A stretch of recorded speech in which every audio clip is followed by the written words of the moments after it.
If he'd like to come, I'd certainly be. Have you spoken to He Venezuela? hasn't, just so you understand, he hasn't said one way or the other. Because a Have you lot of spoken people to- say have you he spoken to won't Venezuela? come, he will come. People think he will come, he won't come. It's something we barely discussed, just about didn't discuss. But I have had, especially through letters, some very good conversations. Have you had conversations with Venezuela? You know, because China and the United States can together solve all of the problems of the world, if you think about it. So it's very important. And, you know, he was a friend of mine. I mean, he was here for a long time, right in that spot, except sitting in a very comfortable chair. He wasn't standing like you are. But we spent hours and hours talking. And, you know, he's an amazing guy. Have you spoken to The press, Venezuela? the press hates when I say that, but he's an amazing Have you person. spoken to anyone in President Venezuela, Trump, sir? can I ask On you the about, border, can I on the ask you about border. If I could just ask you on the border. United Hold on one second Healthcare here. shooting? Real quick. The United Healthcare shooting, the I think shooting of the it's CEO. terrible.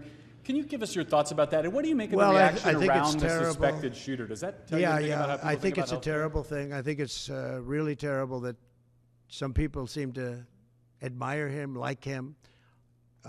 And I was happy to see that it wasn't specific to this gentleman that was killed. It's just an overall sickness as opposed to a specific sickness.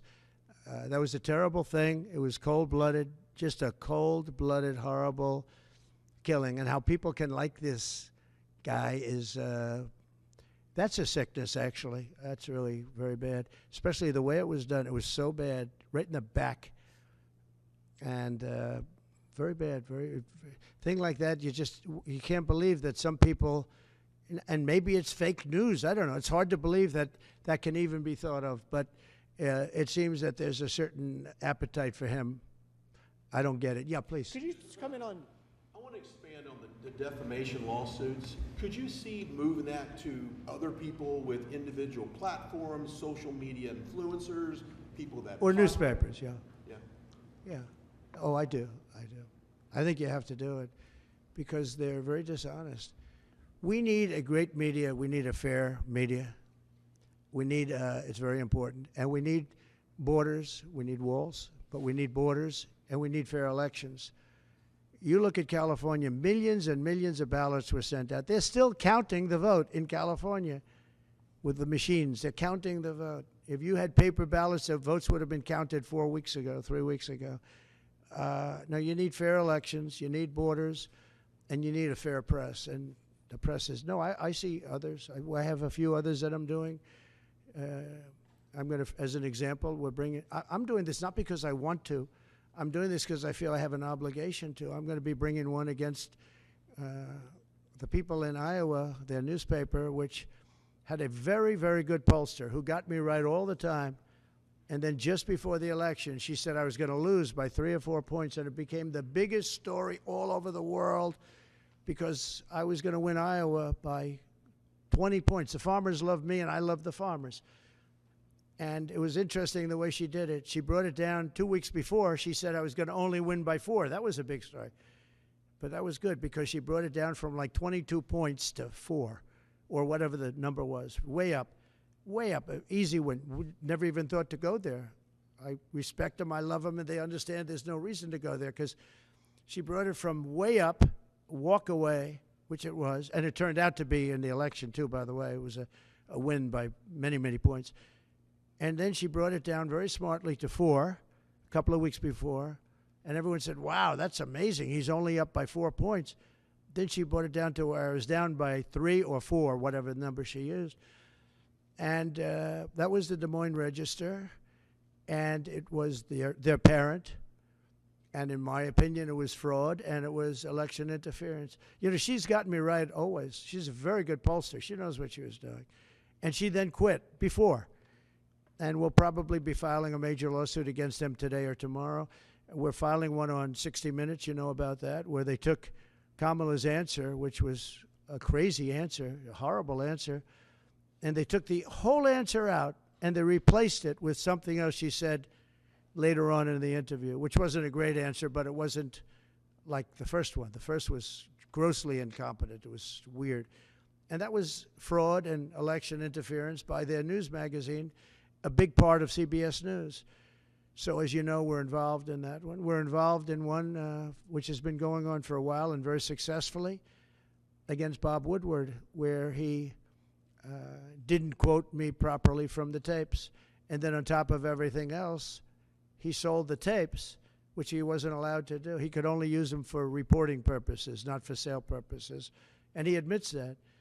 And I think we'll be successful on that one. And we have one very interestingly on Pulitzer, because reporters at the New York Times, Washington Post got Pulitzer Prizes for their wonderful, accurate, and highly professional reporting on the Russia hoax. Well, it turned out to be a hoax, and they were exactly wrong. People, like many people, John Solomon, Sean Hannity's not for Pulitzer, but Sean Hannity got it right. Many people got it right. Tucker got it right. Jesse got it right. Laura got it right. Janine got it right. A lot of people got it right. They didn't get anything.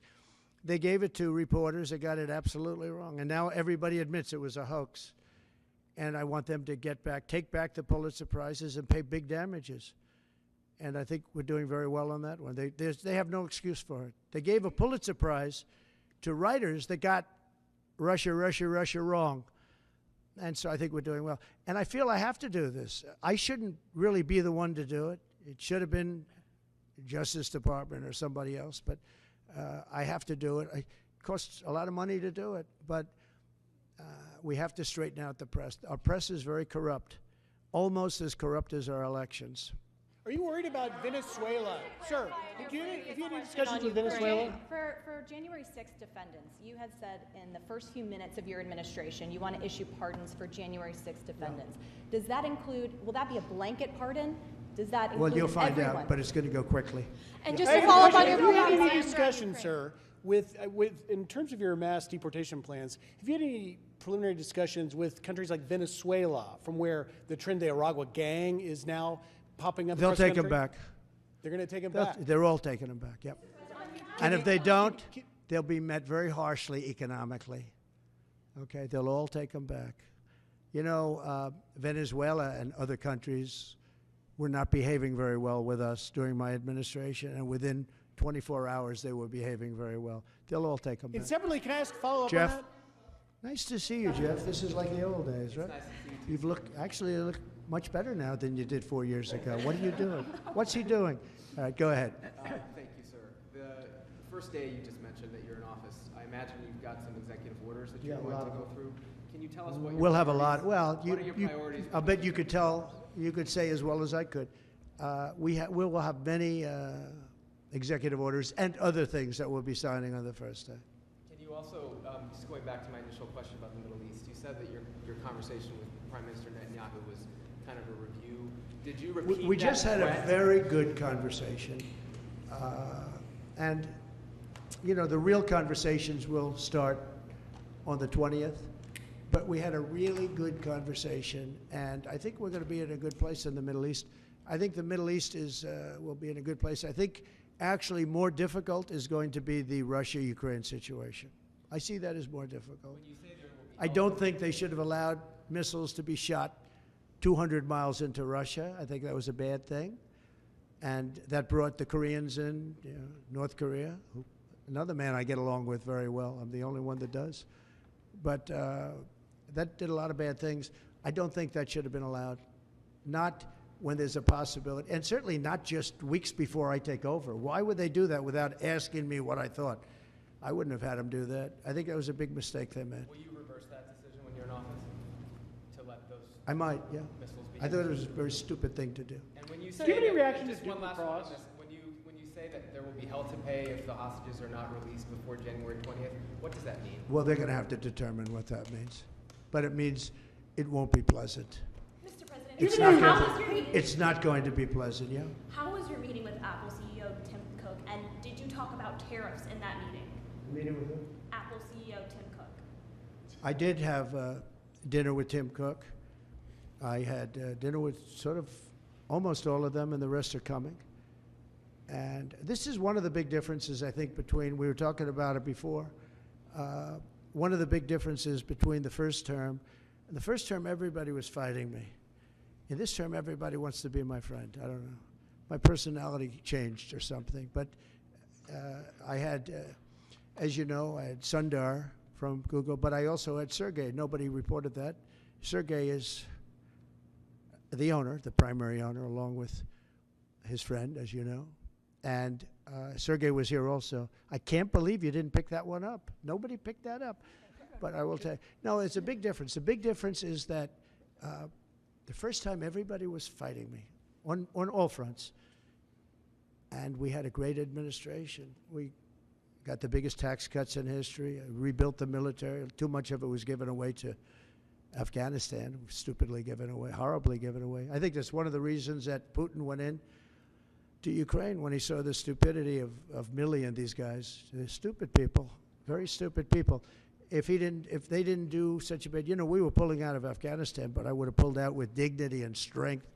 They wouldn't be having parades, I guarantee you, showing our equipment that they left behind, because we weren't going to leave any equipment behind, not 10 cents. We were going to take every screw and every bolt. Yeah, the biggest difference is that people want to get along with me this time. Well, they've gone through 4 years, and, it wasn't easy for me, but it wasn't easy for them either. And that's a great thing, though. Getting along is a great thing. So Tim Cook was here. I think he's done an incredible job at Apple, and he talked about the future of Apple. It's going to be a bright future. But we have many others also, and not in that business. And we do have Jeff Bezos, Amazon, coming in sometime during the week. I look forward to that. We have a lot of great executives coming in. The top executives, the top bankers, they're all calling. And honestly, in the first time, I don't know what it was. It's like a complete opposite. In the first one, and the press has covered that fairly, actually, for change. The first one, they were very hostile. And maybe it was my fault, but I don't really think so. They were just right from the beginning. And this one is much less hostile. It's really the opposite of hostile. Can I get your reaction? Well, you on don't need to Duke give lacrosse, up a sir? thought. I know that you had some, I believe, involvement 18 years ago with the students at Duke accused of rape in the lacrosse. Now we have this development. I thought it was a hoax when it happened, the Duke situation. I didn't believe the woman, as you know. And they destroyed the lives of these kids. They destroyed, and I don't care what they got. Their lives have been destroyed. Their lives have been shortened by what took place. And now the woman admitted that it never happened. That is a horrible. And as you know, I took a lot of heat when I said that this did not happen. And those kids were beautiful kids with beautiful families, and they were, in some cases, will never be the same. They will never be the same. Have you talked to them by chance? Your thoughts on the Postal Service? You mentioned Bezos a second ago, and I've always thought Bezos would be a key person to go in there and really streamline the logistics of the post office, but they lose billions. Well, there is talk about the Postal Service being taken private. You do know that. Not the worst idea I've ever heard. It really isn't. It's a lot different today with between Amazon and UPS and FedEx and all the things that you didn't have. But there is talk about that. It's an idea that a lot of people have liked for a long time. We're looking at it. I think we're looking at that along with a lot of other. Any questions for Howard, by the way? Commerce.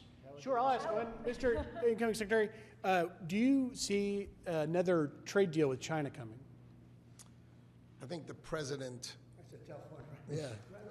Oh, it's easy for me. You're sitting next to me, so it's okay. No, the president has very clear agenda for tariffs.